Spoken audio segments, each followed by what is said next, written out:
മറ്റൊരു വാർത്തയിലേക്ക് പോകണം. രാഹുൽ മാങ്കൂട്ടത്തിൽ MLA എവിടെ എന്ന ചോദ്യമാണ് ഇന്നലെ മുതൽ തന്നെ കേരളം ചർച്ച ചെയ്യുന്നത്. ജാമ്യാപേക്ഷയിൽ ചൂണ്ടിക്കാട്ടിയ മുൻകൂർ ജാമ്യാപേക്ഷ ഇന്നലെയാണ് നൽകിയത്.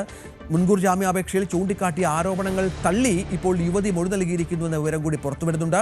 2024 ഓഗസ്റ്റ് 22-ന് വിവാഹിതയായ യുവതി 4 ദിവസം മാത്രമാണ് ഒരുമിച്ച് ജീവിച്ചത്. 1 മാസത്തിനുള്ളിൽ ബന്ധമൊഴിഞ്ഞു. രാഹുലുമായി പരിചയപ്പെടുന്നത് പിന്നീട് 5 മാസത്തിന് ശേഷമെന്നും യുവതി മൊഴി നൽകി. ശബ്ദരേഖ തന്റേതെന്ന് മുൻകൂർ ജാമ്യാപേക്ഷയിൽ രാഹുൽ മാങ്കൂട്ടത്തിൽ സമ്മതിക്കുന്നുണ്ട്. ഡാൻ കുര്യൻ ഏറ്റവും പുതിയ വിവരങ്ങൾ ചേരുകയാണ്. ഡാന്, ഈ രാഹുൽ അനുകൂലികളുടെ ഒരു വാദം, പ്രത്യേകിച്ച് രാഹുൽ ഈശ്വറൊക്കെ പറഞ്ഞു വെക്കുന്നൊരു കാര്യം, നമ്മൾ ഇന്നലെ നമ്മുടെ പ്രൈം ഡിബേറ്റിൽ തന്നെ ആ വാദം പൊളിച്ചിരുന്നു. വിവാഹിതയാണ് എന്ന കാര്യം മറച്ചു വെച്ചുകൊണ്ടാണ് രാഹുൽ മാങ്കൂട്ടത്തിലുമായി ബന്ധപ്പെട്ടത് എന്നാണ്. പക്ഷെ അത് പൂർണ്ണമായും രാഹുലിൻ്റെ മുൻകൂർ ജാമ്യാപേക്ഷ തന്നെ പൊളിയുകയാണ്. രാഹുലിന് അറിയാമായിരുന്നു ഈ കാര്യങ്ങളൊക്കെ. ഇപ്പോൾ ഓരോ വാദങ്ങളായി പൊളിയുമ്പോൾ രാഹുലിൻ്റെ ഡിഫൻസ് അത് ഫലപ്രദമാകുന്നു എന്ന് കരുതാൻ സാധിക്കില്ലല്ലോ.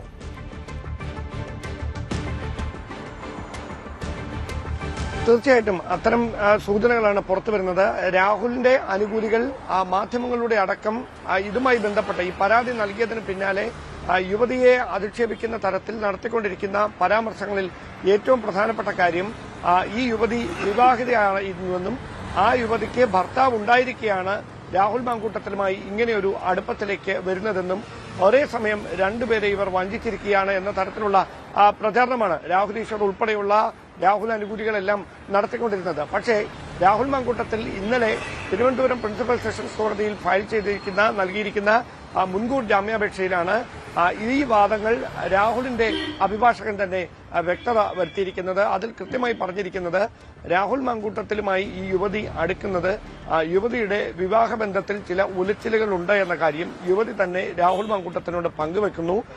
അങ്ങനെ ആ അസ്വാരസ്യങ്ങൾ പങ്കുവച്ചതിന്റെ പേരിൽ അവർക്കിടയിൽ ഒരു ആത്മബന്ധം ഉടലെടുക്കുന്നു. ആ ആത്മബന്ധം പിന്നീട് വളരെ ഒരു അടുത്ത ബന്ധമായി മാറുന്ന സാഹചര്യത്തിലേക്ക് കാര്യങ്ങൾ എത്തുന്നു. ഇങ്ങനെയാണ് ഈ മുൻകൂർ ജാമ്യാപേക്ഷയിലെ തന്നെ പരാമർശം. അവർക്കിടയിൽ ഒരു ശാരീരിക ബന്ധം ഉണ്ടായിട്ടുണ്ട് എന്നുള്ള കാര്യവും കൃത്യമായി തന്നെ ഈ മുൻകൂർ ജാമ്യാപേക്ഷയിൽ പറയുന്നുണ്ട്. അതേസമയം ഇതിൽ എടുത്തു പറയുന്ന ഒരു പ്രധാനപ്പെട്ട കാര്യം, ഇവരുടെ വിവാഹബന്ധം 1 മാസം മാത്രമാണ് നീണ്ടുനിന്നത്. 2024 ഓഗസ്റ്റ് 22-ന് വിവാഹം കഴിഞ്ഞ് 1 മാസം മാത്രമാണ് അവർ ഒരുമിച്ച് ഒരു ബന്ധം നിലനിന്ന്. അതിനുശേഷം അവർ വേർപിരിയുകയായിരുന്നു. കുടുംബ പ്രശ്നങ്ങളെ തുടർന്ന് വേർപിരിയുകയായിരുന്നു. അതിനുശേഷം 5 മാസങ്ങൾക്ക് ശേഷമാണ് രാഹുലുമായി അടുപ്പത്തിലാകുന്നത് എന്നാണ് യുവതി അന്വേഷണ ഉദ്യോഗസ്ഥർക്ക് മുമ്പിൽ മൊഴി നൽകിയിരിക്കുന്നത്. ഈ കാര്യം രഹസ്യമൊഴിയായി നെയ്യാറ്റിൻകര മജിസ്ട്രേറ്റിന് മുമ്പിലും ആവർത്തിച്ചിട്ടുണ്ട് എന്ന വിവരങ്ങൾ കൂടി നമുക്ക് ലഭിക്കുന്നുണ്ട്.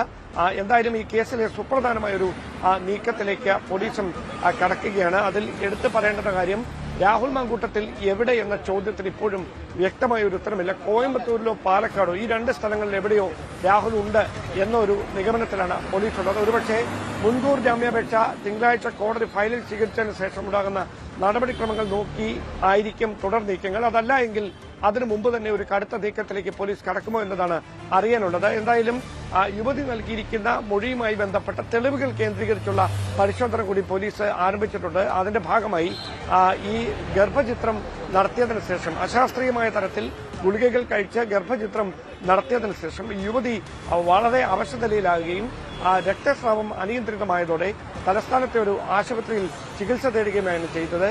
ഈ ആശുപത്രിയിലെ ഡോക്ടറുടെ മൊഴി രേഖപ്പെടുത്താനുള്ള നീക്കം പോലീസ് ആരംഭിച്ചതായാണ് വിവരം. ഒരുപക്ഷെ സമയം ചോദിച്ചതിന് ശേഷം ഇന്ന് തന്നെ അത്തരം നീക്കങ്ങൾ ഉണ്ടായാലും അത്ഭുതപ്പെടാനില്ല. അങ്ങനെ വളരെ വേഗത്തിൽ ഇതുമായി ബന്ധപ്പെട്ട മറ്റ് നടപടിക്രമങ്ങളിലേക്ക് കടന്നിരിക്കുകയാണ് തിരുവനന്തപുരം സിറ്റി പോലീസ് കമ്മീഷണർ മേൽനോട്ടം വഹിക്കുന്ന പ്രത്യേക അന്വേഷണ സംഘം. അതാണ് സാഹചര്യം. രാഹുൽ മാങ്കൂട്ടത്തിൽ മുൻകൂർ ജാമ്യ ഹർജി നൽകിയത് ഇന്നലെയാണ്. പക്ഷേ അതിൽ പറയുന്ന പല കാര്യങ്ങളും പൊളിച്ചുകൊണ്ടാണ് യുവതി മൊഴി നൽകിയിരിക്കുന്നത് എന്നുള്ളതാണ് വിവരം. അന്വേഷണ സംഘം ഇക്കാര്യം കോടതിയെ ബോധ്യപ്പെടുത്തും.